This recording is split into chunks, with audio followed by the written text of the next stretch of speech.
Vi skal nu til at køre vores program i auto. Vi trykker på F1 og F1 og Input.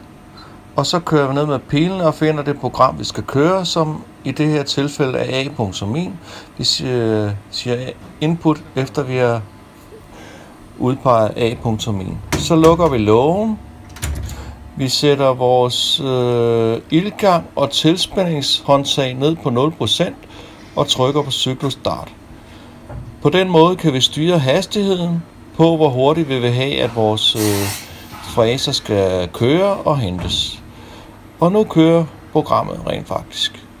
Og som I kan se, så styrer hastigheden med de 2 håndtag. Og så er der faktisk ikke mere at sige til den måde, at programmet kører på. Det kører bare nu.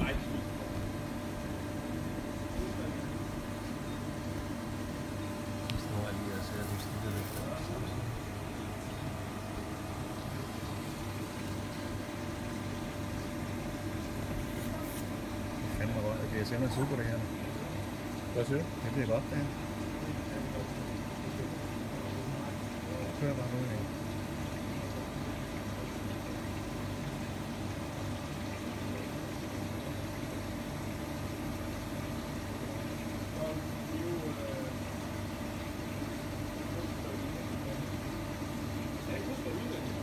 Det er meget stærkere, men det er godt. Ja, jeg kan gøre stærkere. Ja, giv noget mere gas, man, på den feed.